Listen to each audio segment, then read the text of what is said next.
It's a funny question, right? Will life be different when you die? But in this case, you're dead, and death means life is over. So asking if going from existing to non-existing for something changes the state of the thing? Well, either the question is nonsensical, or, like all kinds of traditions throughout history assert, what looks like death from the physical side is actually more like a change of location. So what's this new location like? Well, let's hear about it from somebody who's been there. In the spiritual world, there are land masses and bodies of water, mountains and hills, plains and valleys, springs and streams, gardens and woods. Just as in the physical world, there are also mansions and homes there, and cities and villages. There are also written documents and books, jobs and businesses, precious stones, gold and silver. To put it briefly, every single thing that exists on earth exists in an infinitely more perfect form in the heavens. The only difference between the two is that everything in the spiritual world is spiritual because it has a spiritual origin. It all comes from the Son of that world, which is pure love.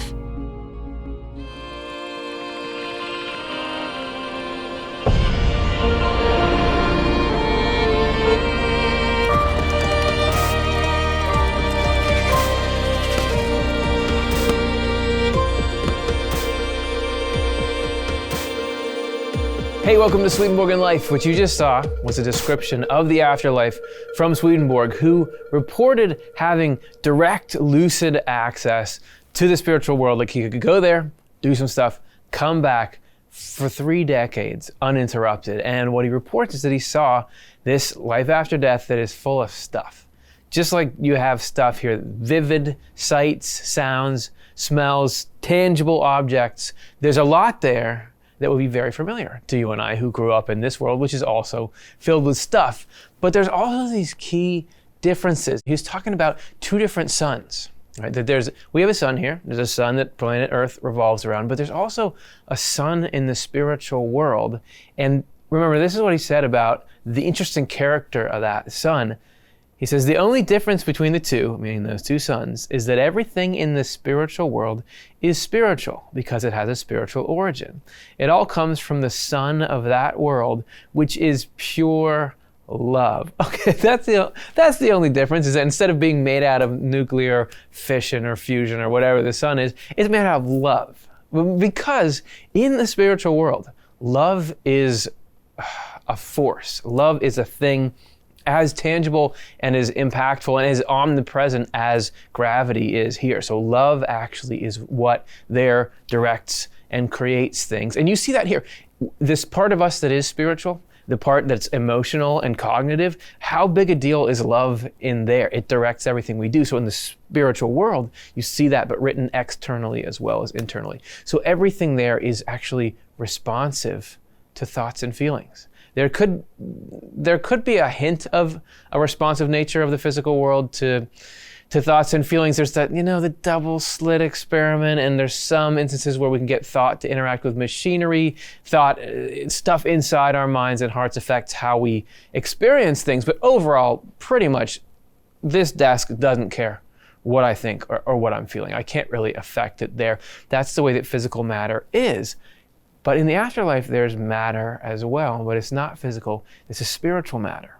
And spiritual matter, in essence, in a way, really does care what you think. So in the context of all that, will life be different when I die? Let's look at this and break it down by major life areas. So we'll go take a look at surroundings and clothing in the life after death, time and space, communication, religion even, relationships and jobs and activities. And let's just, for good measure, start right in the beginning. Let's look at surroundings and clothing in the afterlife. On Earth, there are physical things all around us. We perceive these things based upon our state of mind. For example, take this jacket. If I have a particular affection for this style of jacket, I'm gonna love it, I'm gonna wear it. But if you don't really like this kind of jacket, it's gonna be something that you'll probably never try on. Take a look at the weather around us. It's chilly. If I'm having a particularly good day, this might appear refreshing, but if I'm having a particularly bad day, if I'm struggling today, the chilly air might be dreary. However, this tree is a different story. It remains constant no matter what the state of mind I have as I approach it. It follows the predetermined patterns of nature. This, however, is different though in the afterlife. Swedenborg writes that those matters of love and wisdom that we all call thoughts, perceptions, and feelings are substances and forms. We find in the spiritual world all the things that occur in the three kingdoms of our physical world, and they reflect the feelings and thoughts of the people who are there. Both their feelings and their thoughts are visible around them, looking much like the things we see in the created universe, though we see them in less perfect representations. So in the afterlife, your thoughts, feelings, and intentions manipulate the environment around you. And as such, you can learn about yourself through this observation of that environment. Some levels look similar to those on Earth, but as you progress in heaven and evolve, those environments around you become more and more remarkable. As we know, the stuff in our hearts and in our minds changes as we grow and change. And so the reflection that you see externally in the spiritual world is not static either. Swedenborg wrote in Heaven and Hell, as the states of the inner levels of angels' love and wisdom change, so too do the states of the various things that surround them and are visible to their eyes. For the things that surround angels are given their appearance according to the things that are within them. How is that not cool? Because two things. One is the idea of representing a feeling or a thought as an object, that like a cactus could be an image of the kinds of things we think and feel. That's awesome. But then also the idea that you could be observing a landscape or a structure, and from it, sort of like we try to do with dreams, you can interpret what's going on with you. That's awesome. And this is something that is done communally and individually. It's communally because there's a lot of people there, just like there are here, and they're living together, and the collective mindset of a group can affect the surroundings on a large scale, but also on an individual scale. Your house, your yard are potentially this, or no, I shouldn't say potentially, they are without exception this reflection of what's going on in you. And if you want to dig into that more, we have a whole episode about it. It's called How to Get a Home in Heaven. And clothing. We talked in the last episode about how your body, your spiritual body, is a reflection of what you care about and your motives and your thought processes. But your clothing actually is as well. So here on earth, what is clothing a reflection of? It could be a reflection of how much money you have. It could be a reflection of which trends you want to follow. It could be a reflection of that you don't care. Just put something on. But there, he describes clothing actually spontaneously generating. Like if you really came to a breakthrough or changed states of mind, you could look down and see you're in different clothing because the clothing is a reflection of what's going on in there, or clothes could appear in your home now that you've reached some kind of new plateau of angel learning, and so now you get your outfit to go with it. It's just much more dynamic, responsive, and matching to who you really are. Do you ever get into clothes or you feel like, I just can't find something that really matches who I am? There's not going to be a problem there. And if you want to dig more into that one, check out our episode, The Clothes in Heaven. Yeah, we made a whole show about the clothes in heaven. So that, if I had to sum up everything to do with surroundings and clothing, which is part of the surroundings, but just the closest part to you, I would say that the surroundings and clothing will reflect your state of mind. That this is something that's at harmony with who you are inside. This doesn't sound so bad, right? Okay. We've got that, so there's similarity and difference there, because the similarity is there still are clothes. There still is plants and animals. There still are plants and animals. There still is houses, our houses. It's hard with the singular pronouns. But the difference is why they come into existence and why they stay in existence. So that wraps up surroundings and clothing, but we got more stuff to cover. Next is issues of time and space. And let's think about time. That seems like a pretty heavy subject, so can we lighten it up a little bit and see if cooking can't teach us anything about the spiritual passage of time? Our lives are regulated by the clock and by physical distances. We have to get places and be there at certain times. And we might not be ready for what's coming up, or an event can't get here soon enough. And in terms of space, we need to have the ability and the means to get to where we need to go. And this is all regardless of what our wants and needs are. We have to adapt to it. And so time and space can feel like a burden. But do they do some good too? Time and space really work differently in this world and the next, but both are important. The physical world has time and space. The spiritual world, on the other hand, lacks actual time and space, although it does have apparent time and space. Time and space were introduced into both worlds for the sake of distinguishing one thing from another, large from small, many from few, one quantity from another, and one quality from another. Time and space allow our bodily senses to discern the objects they are sensing, and they allow our mental senses to discern the objects they are sensing, to be affected, to think, and to choose. In our episode, How to Live in Eternity Now, we talk about how we can experience the passage of time very differently depending on our own state of mind. But still, we have to coordinate our interactions with others according to the fixed passage of physical world time. But in the afterlife, time works very differently. In the spiritual world, there are no physical units of space or corresponding units of time, yet there appear to be. Apparent space and time follow the different states of mind that spirits and angels go through there. The units of spiritual time and space match the desires of their will and the resulting thoughts in their intellect. Apparent space and time, then, are real. They are predictably determined by one's state of mind. Imagine a morning where you have as much time as you need, or you can spend as much time on your activities for as long as your heart is in it, feeling energized. That's time in the afterlife. This customized apparent passage of time is shared with everyone. Each person experiences it. And so no one's time is cut short, and no one's forced to do some activity longer than they have the interest in it. The timing will feel just right, and everything happens at just the right time. Nothing's fixed by the clock. And I want some of that. I would like a little bit of spiritual time. In the example that she gave, the morning as you're trying to eat and play with your kid and get out the door and nothing happens.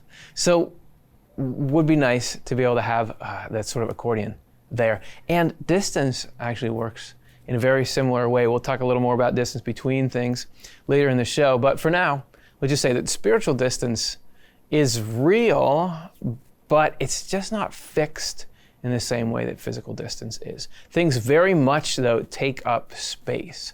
And they have to take up space because only in having units that take up some kind of space can we actually have experiences and relationships between two things. Also, just to be able to do things and maneuver through a space, you have to have it. Did you guys ever read, maybe you did, that book called My Stroke of Insight by Jill Bolte Taylor? So she's a scientist and she was having a stroke. And she knew that she was having a stroke. At some point she got that. And it was this wonderful, her left brain sort of shorted out. So she had this wonderful feeling of everything is one and I'm really happy. But for the life of her, she couldn't dial a phone to call and ask for help. She absolutely lost her ability to differentiate her from the world around her and so to accomplish tasks that she needed to do to save her life. So to be able to operate, we have to have a sense of our individual selves as someone who can interact with other things and other people and enjoy it. And really, if we talk about in the afterlife, in heaven, there's all this love. How do you express love unless we've got some kind of, here's where I am and here's where you are and here's where we meet? Swedenborg wrote this about spiritual substance in the afterlife. Souls after death are substantial people with substance, who live together like people in the physical world, only with units of space and time that are determined by their states of mind. That's a great way to say it. It's space and it's time, but rather than them impinging on our consciousness determines them. If the spiritual universe, destination of souls and home of angels and spirits, lacked its own space and time, then it could be passed through the eye of a needle or compressed onto the tip of a single hair. So basically it wouldn't be anything. You could just mush it up and do anything you wanted to it. This would be possible if there were no substantial extension there. Since there is substantial extension there, however, angels live among each other with clear and distinct boundaries. In fact, with even clearer boundaries than people here on earth do, where there is material extension. Just wild to think it's more real there. And I think in that quote too, we find the similarity and the difference. That there is spiritual space and time, but it is different than the way physical space and time work. You think of the room that we're in, as we said before, in the spiritual world, my state of mind would dictate how the room is and the space that's inside it. Here in the physical world, what's your budget? That's how big of a room I can build you. But there, it's all responsive to what's living inside of us. Things are real in the spiritual world, but they're more living or less static. And why? Why are they more alive like that? Because to go from the physical up to the spiritual is moving one step closer to God, and God is life. God is the essence of aliveness. So all things are more or less limited according to their closeness to God. God is infinite, or without limits, as creator, shaper, and maker of the universe. He gave everything a limit or a boundary. He did so by means of the sun that surrounds him. That sun consists of the divine essence that goes out as a sphere around him. In that sun, and from it, the first limitedness occurs.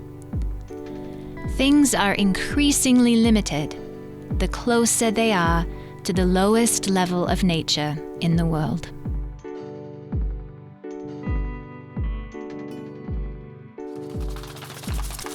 So yeah, no offense, but we're on the most limited level of nature here. But in comparison to the infinite divine, it's not that bad. We're not that far off. But you can feel distance as a limitation here. There's somebody that I want to visit. They live 3,000 miles away, so I can only visit them like once every 4 years. But as we move up into the spiritual level, it's what creates distance or closeness is love. So if there's somebody you care about, there's not going to be something arbitrary in between you. Actually, love dictates how far apart the distances are. Swedenborg even describes paths that people walk on getting longer or shorter based on how eager they are to get to their destination. So with time and space, I would all boil it down to say time and space will expand and contract according to our spiritual state. So that's time and space. Let's move on now to our next area of afterlife similarity and difference, communication. And actually, some of the work that we do here at OffTheLeftEye and the Swedenborg Foundation can give us a real appreciation of just how much spiritual communication could be an upgrade. My work here at the Swedenborg Foundation is to take what Swedenborg wrote in Latin over 250 years ago and help translate it into modern English. So we're making a leap not only between two languages, but across a big time gap. Spoken language changes over time, and sometimes drastically so. So it's a real challenge to decide how to take the ideas that Swedenborg was trying to convey and turn them into words that are understandable, clear, and accurate for today's readers. Here on Earth, we talk about language barriers, or we say that something's lost in translation. There can be misunderstandings when we're trying to communicate in writing or in speech.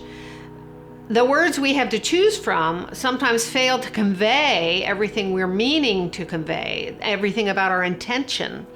So we need to work to clarify what we mean in our communications, and in our translation work, we have to keep up to date with the meanings we choose. One big and wonderful difference when we get to the other world will be the removal of this language barrier, with no more misunderstandings and miscommunication. Here's a quote from Heaven and Hell. All people in heaven have the same language. They all understand each other, no matter what community they come from, whether nearby or remote. This language is not learned, but is innate. It flows from their very affection and thought. The sound of the language corresponds to their affection, and the articulations of the sound, the words that is, correspond to the mental constructs that arise from their affections. Since their language corresponds to these inner things, it too is spiritual, for it is audible affection and vocal thinking. This doesn't mean that all language in the afterlife takes exactly the same form, but it means that language is flowing from the inside out so everyone can understand each other, even if the form is different. Swedenborg describes some of the different kinds of communication as a language of facial expressions, a language of sounds, a language of visual imagery and symbolic representations, a language of bodily movements and information visible in the hands, a language of telepathically shared thoughts and feelings, a language of written letters or numbers. So life after death will involve us opening up to a whole new depth of communication, which sounds like a very exciting change to me and quite a relief. If you want to learn even more about how spirits talk, check out our episode, How Spirits Talk. So you could sum up spiritual communication by saying all language there will clearly communicate people's true feelings, meaning, and intention. It seems like what Kara is talking about is actually like a step beyond language. Here I have an idea or a meaning or something I know and want to get to you, and I use language as an intermediary tool, and you take it and hopefully get the same kind of internal experience from it than I am. But there it's meaning to meaning, and they're directly interfacing. And I think we could get a lot done with that stuff. So I like Kara, am excited about that. Since we're tackling everything, why don't we just go with a little light fare like religion? Does religion, a lot of people think of religion as a description of the afterlife or the key to the afterlife, but what role does it actually play there? Some people would think heaven would be being away from religion. So how does it change from here to there? Is there even religion in the afterlife? Let's let Dr. Jonathan Rose illuminate us a bit on this. So another point is, does our religion in this life matter in the afterlife? Does that just cross over, or is it different? And is living a religious life in this world a prerequisite for going to heaven? A lot of religions will tell you it is, and you really got to do their religion because it's the only right one. Swedenborg points to this interesting passage, rather obscure passage, in the book of Jeremiah in the Old Testament that talks about this place called Dedan, D-E-D-A-N. Dedan is a Hebrew word that means low, and it was an area near Edom that was a low-lying area. And always to Swedenborg, that's sort of like, okay, we're talking about our external lives here, or people who don't have much going on spiritually within themselves. Okay, and so here's that biblical quote. Their wisdom, these people from Dedan, has become rank. Run away, it says. Dedan's inhabitants turned their backs. They took themselves down into the depths to live. So they already lived in a rather low area, but here they are going even farther down. And in Secrets of Heaven 1172, Swedenborg explains what this particular passage means. We're fortunate. He doesn't explain every single thing in the Bible, and we're fortunate that he has an explanation of this one. He says, Dedan stands for ritual that holds within it no inward worship of the Lord, that is, no heartfelt veneration of him, like just going through the motions or something. This being the proper meaning of Dedan, which is why I think it's that low-lying area. The passage describes people whose ritual is like this as turning their backs and taking themselves down into the depths to live. They already lived in a low area, but now they're going really deep because it was just going through the motions. It was empty ritual. They didn't really have any veneration of the Lord in their hearts.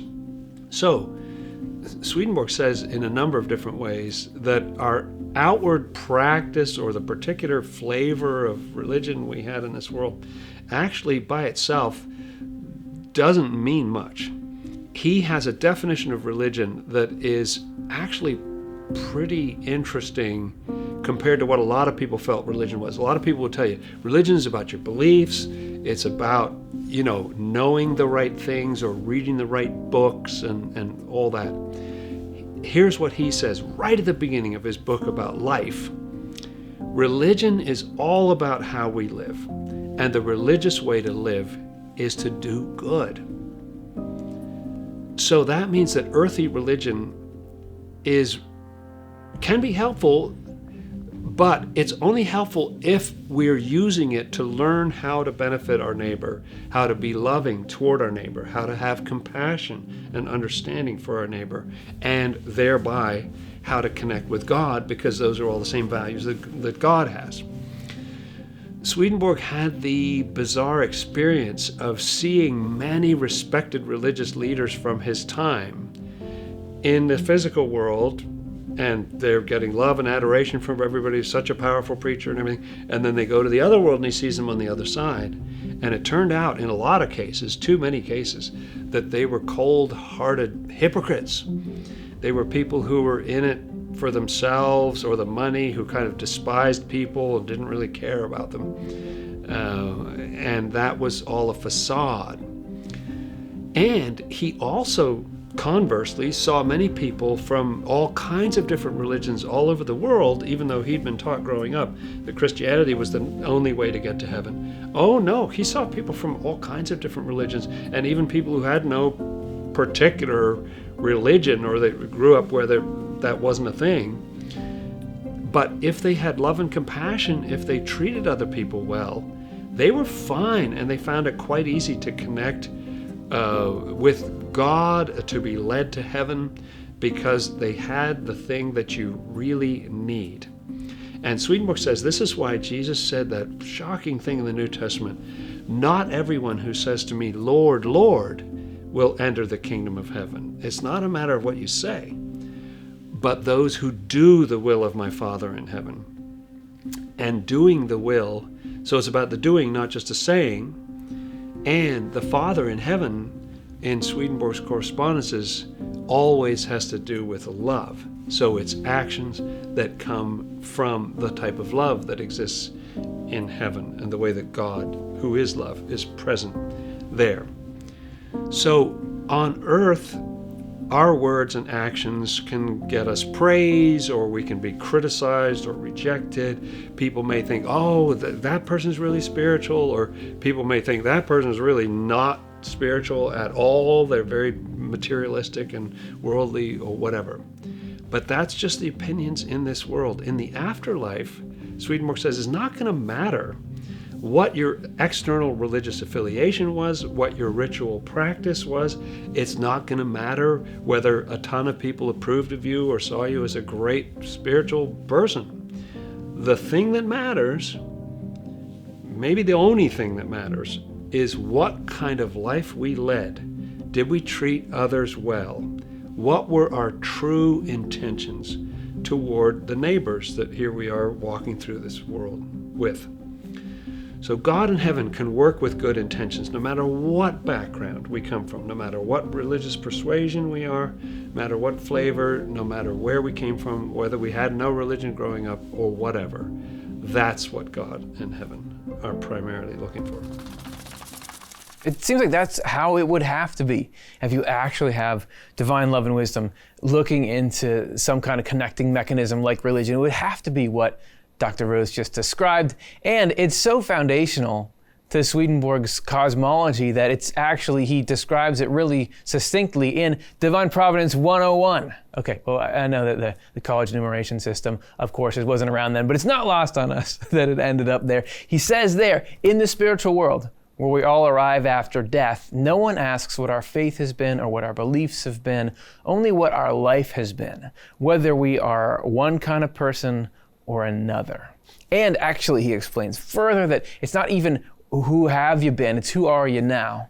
What do you have in your heart? What do you intend from this point forward? Actually, you could say that the state religion of heaven is goodwill. I know state religion is not that fashionable, but that is what makes heaven. Because that's what actually, a life of goodwill is the only thing that can actually connect you to the Lord. Ritual, texts, nothing else can if it doesn't have that goodwill inside of it. And that's actually, according to Swedenborg and according to common sense, what Jesus Christ was trying to say in this very famous parable from Matthew, where he says, Maybe you've heard it before. Then the king will say to those at his right hand, "Come, you that are blessed by my Father, inherit the kingdom prepared for you from the foundation of the world." Why are they blessed? Why are they inheriting this? "For I was hungry and you gave me food. I was thirsty and you gave me something to drink. I was a stranger and you welcomed me. I was naked and you gave me clothing. I was sick and you took care of me. I was in prison and you visited me." Then the righteous will answer him, "Lord, when was it that we saw you hungry and gave you food, or thirsty and gave you something to drink? I mean, did I do that? And when was it that we saw you a stranger and welcomed you, or naked and gave you clothing? And when was it that we saw you sick or in prison and visited you?" And the king will answer to them, "Truly I tell you, just as you did this to one of the least of these who are members of my family, you did it to me."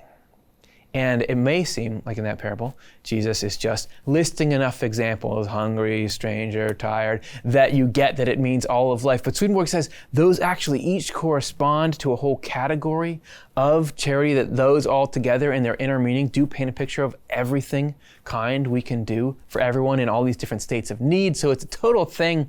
And so to practice that love, I mean, that religion of goodwill that expresses those things, that could include an infinite variety of forms and practices or rituals. So you can be practicing that religion at heart in addition or in conjunction with whatever your religious practices are out on earth. So that, my friends, I don't feel like I say that enough on this show, my friends, is religion in the spiritual world. I would summarize it to say genuine religion spiritually is goodwill in action. So we've explored religion in the afterlife. Now let's explore sort of what it's all for, because if religion is doing goodwill, we do goodwill in the context of there being other people when we're in some kind of relationship with them. So what are relationships like in the spiritual world? Relationships are a huge part of life. Relationships are core to our upbringing and development. They're core to our work life, our recreational life. Most every part of life involves relationships in some way. So on earth, we find ourselves sometimes with people we do want to be with and sometimes people we don't want to be with. We might have superficial connections and deep connections, and short-term relationships and long-term relationships. On earth, the desires of our heart may or may not be fulfilled. For instance, we might find our soulmate, or we might not. We might be able to live near friends and family, or we might have to live far away from people we care about. We might get to work with people we're comfortable with and resonate with, or we might find ourselves in a situation where we have to work with people we're not comfortable with. We might be in situations we feel like we really fit in, and other situations we really feel like we don't fit in. On earth, so much depends on outer circumstances that are limited by time and space. But things are going to be very different in regards to relationships in the afterlife. In the afterlife, relationships won't be frustrated or frustrating. As Cara was talking about, communication is going to be so much easier, and it will be so much easier to understand each other. And we'll never have to be separated from people that we care about. This is what Swedenborg writes in Heaven and Hell. In the other life, whenever we think about someone, we call up that individual's face in our thought, along with many details about her or his life. And when we do this, the other is called to us. That means actually comes to us, actually is with us. Things like this happen in the spiritual world because thoughts are shared there, and because space is not what it is in the natural world. We'll be with who we're thinking about, and we'll be with who we want to be with. Distance isn't a barrier because in the afterlife, thought takes away distance. Travel is according to your state of mind and heart. You can be with somebody through thought, and you can stay with somebody through love. We talk more about that in our show, How to Travel in the Afterlife. So in the afterlife, there won't be any loneliness. You don't have to be lonely. You can be with a community of kindred spirits because you're going to be drawn to them and they'll be drawn to you through your common interests and affections. There's going to be no loneliness in the afterlife. You'll never have to be lonely. You're going to be drawn to a community of kindred spirits because they're going to be drawn to you and you'll be drawn to them. And you'll also be drawn to your soulmate. There won't be loneliness in that regard either because you and your soulmate will find each other and be free to share a meaningful life together.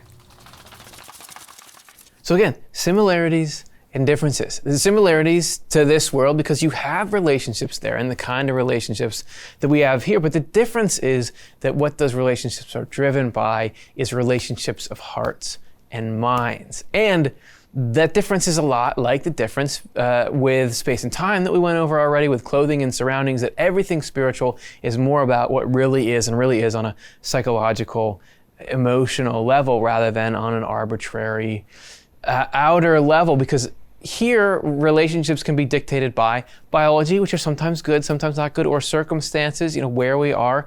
But there, it's love. It's love and similarity of love and possibility for conjunction. So according to what we care about, our spirits and actually, and this gets a little wild, our spiritual bodies will either stay present with someone or actually cease to be visible to the person. This is from Heaven and Hell. To the extent that we act and talk in keeping with someone else's love, that individual looks whole, with a face that is whole, cheerful, and lively.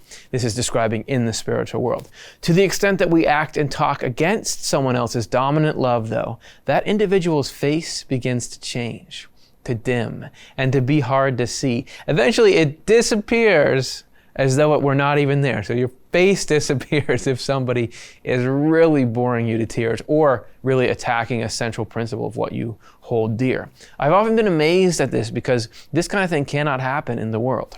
However, although I would say that the blank stares you get are pretty close. However, I have been told that the same thing happens to the spirit within us, and that when we turn our attention away from someone, that individual is no longer in our sight. Okay, that little throwaway joke I made is right on.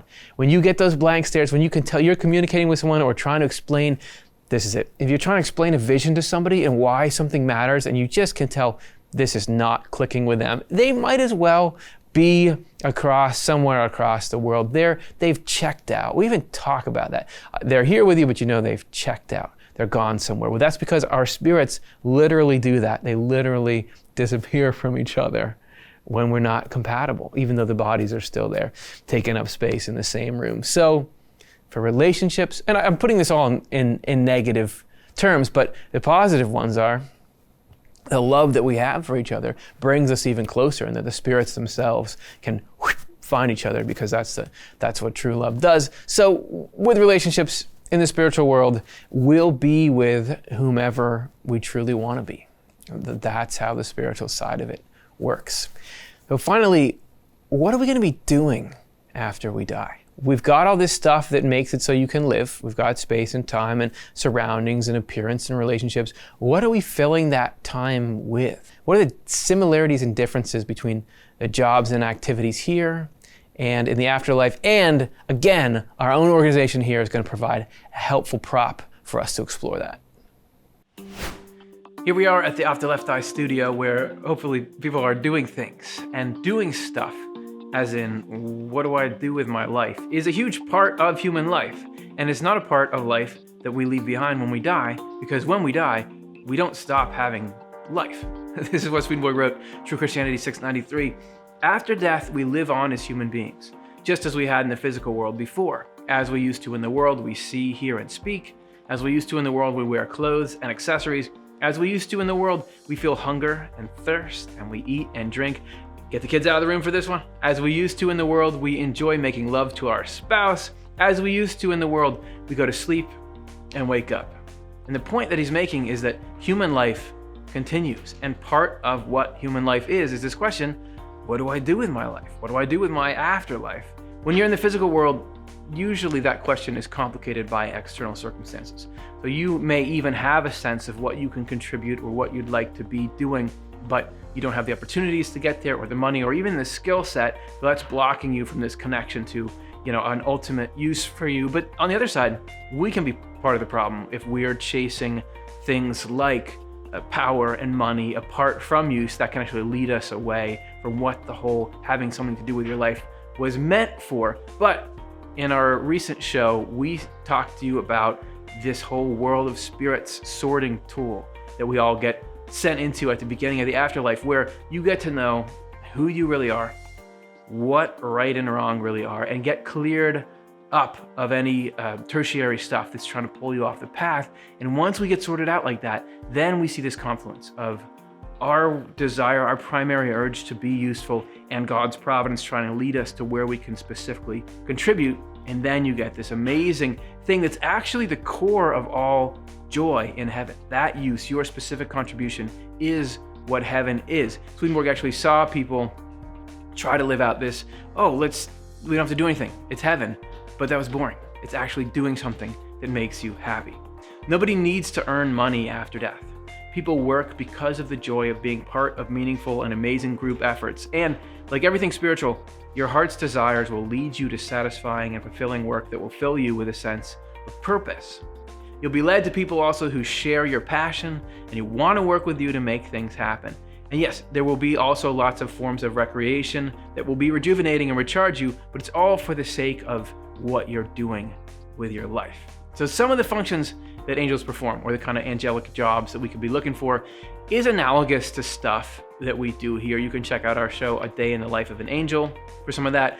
But there's a lot of what goes on in heaven that's even above our ability to comprehend here. So that means that there's positions and jobs and functions that we don't even know are out there. And if you're feeling like, I don't know what I can contribute, it could be there's something for you that is perfect, but you just don't know what it is. And you'll get there, but that's exactly what I am. So just for a sense of what the whole heaven experience is like, and to think of how we could possibly slot in there, here's a description that Swedenborg gave.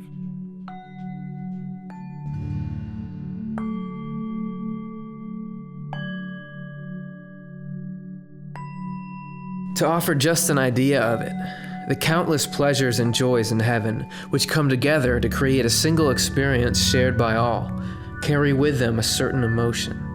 Within that common experience or that common emotion are points of harmony among a boundless number of feelings. I was allowed to perceive that there were countless parts, organized in a way that can never be described.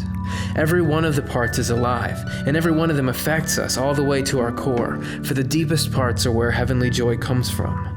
I also perceived that joy and happiness seemed to come from my heart, gently permeating even the tiniest parts of my nerves. The sensations of this joy at the deepest levels made it seem as though each nerve was composed of nothing but joy and good feelings. The nerves seemed alive with happiness. The joy we feel in physical indulgence compared to these joys is like a coarse, stinging dust compared with the gentlest breath of pure air. We may gather the magnitude of heaven's pleasure simply from the fact that for everyone there it is delightful to share their happiness and bliss with someone else. And since everyone in the heavens is like this, we can see how immense heaven's happiness is. For there is in heaven a sharing by everyone with each individual, and by each individual with everyone. So it's within that way expanded world of possibilities where you can communicate and have this intimate sharing of happiness in this totally, I was going to say unimaginable, but I think you can imagine them. I just mean beyond what we can do here. It's in that environment that we find these roles that we can play to help facilitate cool stuff like that. That's the kind of jobs, the kind of activities that we can do there, in addition to the kinds that seem more familiar to us. Again, there is the more mundane stuff, but there's also this great, grand next step of what human life can be. So if I were to sum up what are the jobs and activities like in the spiritual world, it's that we'll be able to do all that our heart desires. And if your heart desires good stuff, you can be there in heaven. So that again, it's got elements of what we go through here, but just without all the junk that gets in the way of us doing what really should be done. So even with all these limitations, I'm talking down the level of life that we live here. Our efforts during this life make a huge difference for setting up the platform that allows for that kind of stuff that we saw in that video. We're cultivating our intentions. That's really the most important thing that we're doing here, is we're cultivating our intentions, and those intentions will find their full expression in the afterlife. So, let's take a look back down memory lane. What are all the differences between life here and life there? So we saw that surroundings and clothing will reflect your state of mind. Time and space will expand and contract according to our spiritual state.